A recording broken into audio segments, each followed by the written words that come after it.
क्या supreme court Gyanesh Kumar की ताकत छीन लेगा? मोदी सरकार को भी नोटिस जारी किया जा चुका है।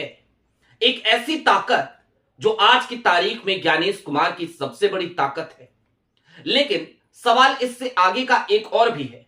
याचिका चीफ जस्टिस ऑफ इंडिया यानी कि माननीय सूर्यकांत उनकी अदालत में है।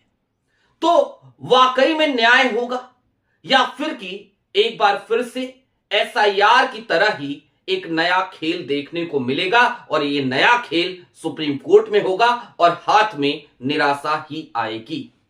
कौन सी ताकत है वो और उसे चैलेंज किसने किया है और जिस याचिका में उस ताकत को चैलेंज किया गया है वो याचिका क्या दलीलें दे रही है, सारी बातें जरा विस्तार से करेंगे। नमस्कार, मैं स्वप्निल और आप मुद्दा देख रहे हैं। दोस्तों आगे बढ़े उससे पहले वही छोटी सी अपील। मुद्दा इन दिनों एक गंभीर आर्थिक संकट से जूझ रहा है। एक तरफ हमारे मेन बैंक अकाउंट्स फ्रीज चल रहे हैं तो दूसरी तरफ हमारे 2.5 साल पुराने चैनल को हमसे लंबे समय तक छीन कर रखा गया था। ऐसे में डे टू डे ऑपरेशंस में मुद्दा को काफी मुश्किलों का सामना करना पड़ता है। लिहाजा आपसे गुजारिश है, यदि आप चाहें, यदि आप सक्षम हो तो मुद्दा की छोटी छोटी मदद जरूर कीजिएगा। इसके लिए आप स्क्रीन पर दिख रहे क्यूआर कोड या फिर के नीचे दिख रहे यूपीआई नंबर का इस्तेमाल कर सकते हैं। अब आगे बढ़ते हैं और सबसे पहले आपको एक हेडलाइन में दिखाना चाहता हूं। आपकी स्क्रीन पर एक हेडलाइन है दैनिक भास्कर की और यह हेडलाइन आपको बताती है, चुनाव आयुक्तों को कानूनी सुरक्षा का मामला, सुप्रीम कोर्ट ने केंद्र और आयोग को नोटिस जारी कर मांगा जवाब। हालांकि आज जब अदालत में यह याचिका पहुंची, माननीय सूर्यकांत के टेबल पे जब यह याचिका पहुंची तो उन्होंने सीधे तौर पर एक बात कही। हालांकि ऐसी तमाम बातें एसआईआर को लेकर के भी माननीय सूर्यकांत, माननीय चीफ जस्टिस ऑफ इंडिया बार बार कहते हुए नजर आए थे। मसलन क्या कहते थे वो, कुछ भी गड़बड़ी हुई तो हम तो बैठे हैं ना। लेकिन देखिए ना, माननीय सूर्यकांत जी को आज की तारीख में यह समझना चाहिए कि जिन वीर सपूतों ने हमारे दुश्मन के दांत खट्टे कर दिए, ऐसे ही एक वीर सपूत हैं एडमिरल अरुण प्रकाश। आज की तारीख में उन्हें और उनकी पत्नी को 13 किलोमीटर दूर जाकर चुनाव आयोग के दफ्तर के चक्कर काटने पड़ रहे हैं क्योंकि उन्हें अपनी नागरिकता साबित करनी है। उनसे दस्तावेज मांगा है माननीय ज्ञानेश कुमार जी ने। तो ये तो स्थिति है, ये तो हालात हैं। लेकिन इससे आगे अब जरा इस खबर पे ही रहते हैं, इस खबर को समझने की कोशिश करते हैं। दरअसल मुख्य चुनाव आयुक्त और चुनाव आयुक्तों को मुकदमे से जीवन भर संरक्षण देने के कानून को चुनौती देने वाली याचिका पर आज सुप्रीम कोर्ट में सुनवाई हुई। इस मामले में सुप्रीम कोर्ट वैधता का, वैलिडिटी का परीक्षण करने के लिए तैयार हो गया है। यानी कि माननीय सूर्यकांत ने यह कहा है कि अगर 2023 में एक कानून बना है, कानून पास हुआ है जो एक गजब की ताकत देता है माननीय चुनाव आयुक्तों को और मुख्य चुनाव आयुक्त को, तो हम वो वैलिड है कि नहीं है इसका एग्जामिनेशन करेंगे, हम इसको एग्जामिन करेंगे, ये कहा है उन्होंने। एनजीओ है लोक प्रहरी। लोक प्रहरी एनजीओ ने यह याचिका लगाई और सुप्रीम कोर्ट ने इस याचिका को स्वीकार करते हुए मोदी सरकार और चुनाव आयोग को नोटिस जारी कर जवाब मांगा है। लेकिन खेल देखिए, मैंने कहा था ना कि खेला तो नहीं होगा। इस याचिका में यह भी कहा गया था कि इस कानून पर तत्काल प्रभाव से अभी तुरंत स्टे लगा दिया जाए। इस पर सुप्रीम कोर्ट ने कहा इस कानून पर कोई रोक नहीं लगाई। कानून में संशोधन 2003 में किया गया था जिसके तहत मुख्य चुनाव आयुक्त और चुनाव आयुक्तों को यह संरक्षण दिया गया कि उनके आधिकारिक काम को लेकर उनके खिलाफ मुकदमा दर्ज नहीं किया जा सकता है। सीजेआई सूर्यकांत ने इस मामले पर सुनवाई करते हुए इसे एक महत्वपूर्ण मुद्दा बताया है। उन्होंने कहा कि वे इस मामले का परीक्षण जरूर करेंगे, इसे एग्जामिन जरूर करेंगे और उन्होंने यह भी कहा कि हम देखेंगे कि क्या संविधान की व्यवस्था के तहत ऐसी छूट दी जा सकती है। उसके साथ ही साथ उन्होंने कहा कि इस प्रावधान से कोई नुकसान हो रहा है कि नहीं हो रहा है, हम ये भी देखेंगे। हालांकि उस याचिका में तमाम दलीलें दी गई थी कि क्या क्या नुकसान हो रहा है इससे।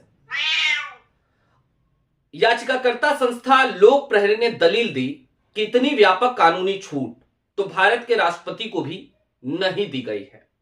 उन्होंने कहा कि संसद में कानून पर बहस के दौरान मंत्री ने खुद कहा था कि यह विधेयक केवल सेवा शर्तों से संबंधित है। ऐसे में आपराधिक अभियोजन से छूट को सेवा शर्त नहीं माना जा सकता। बहुत ही टेक्निकल बिंदु लोक प्रहरी ने अपनी याचिका में दलील के तौर पर रखी। सीधे तौर पे कहा कि भाई मंत्री जी ने तो कहा था सेवा शर्तों से छूट है, लेकिन आपराधिक अभियोजन से। अब आज की तारीख में जिस तरीके से मतदाताओं को काटा जा रहा है, हटाया जा रहा है उनका नाम, ये एक तरीके से आपराधिक प्रवृत्ति ही तो दर्शाता है, आपराधिक अभियोजन ही तो है कि आप इस देश की डेमोक्रेसी को धता बताने पे तुले हुए हो। तो उससे कैसे छूट मिल सकती है? सेवा शर्तों की बात हुई थी।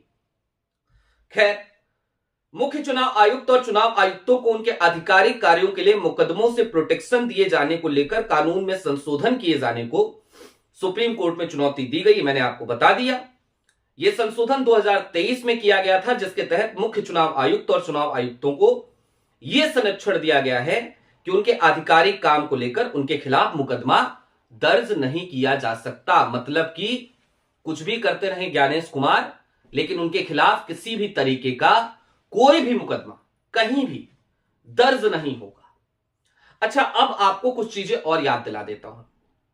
राहुल गांधी, भाई वोट चोरी पे सबसे ज्यादा हमलावर वही रहते हैं, लगातार सबूत वो रखते हैं, और इन तमाम सबूतों के बावजूद अगर यह कानून नहीं होता तो क्या ज्ञानेश कुमार उस तरीके की पीसी करते हुए गलदुदई, थिथरई, बेशर्मी, बेहयाई कर पाते, जिस तरीके की थिथरई, गलदुदई, बेशर्मी, बेहयाई, थथरई उन्होंने करी थी?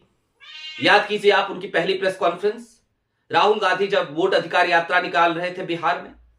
या फिर कि चुनाव आयोग क्या लगातार विपक्ष को इसी तरीके से ठेंगे पे रखता, जिस तरीके से आज की तारीख में वो रखने पर उतारू हो चला है, जिस तरीके से आज की तारीख में वो सीधे तौर पे ये कह देता है कि नहीं, हम नहीं सुनेंगे, हम मानेंगे ही नहीं, आप जो कुछ भी कह रहे हैं उसमें कोई फैक्ट नहीं है, आप बेसलेस आरोप लगा रहे हैं।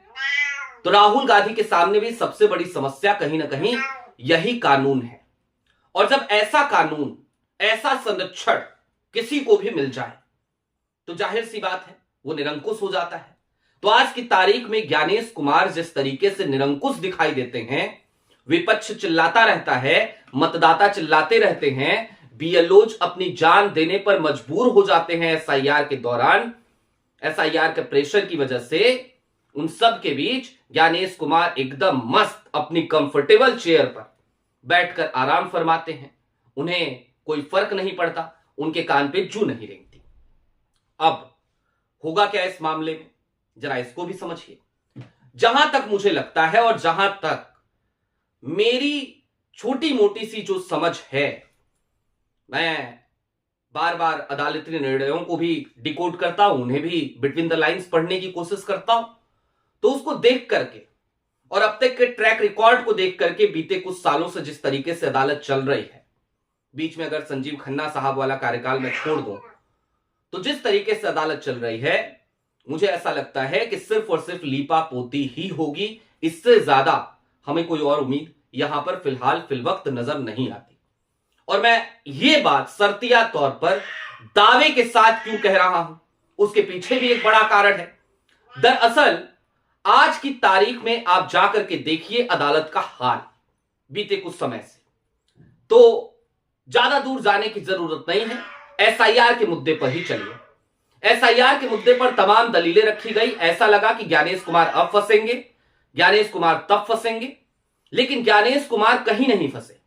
और हर बार माननीय जस्टिस सूर्यकांत, जो अब चीफ जस्टिस ऑफ इंडिया हो गए हैं, उस समय भी वो would be chief justice of India थे, उन्हीं की अदालत में यह मामला था, वो हर बार एक ही बात कहते रहे विपक्ष के हर याचिकाकर्ता से, एडीआर से, तमाम लोगों से, योगेंद्र यादव से, कि हम तो बैठे हैं ना, आप प्रक्रिया हो जाने दीजिए, अगर प्रक्रिया में कोई भी गड़बड़ हुई तो हम आखिरी समय में भी जाकर के एसआईआर को रद्द कर देंगे।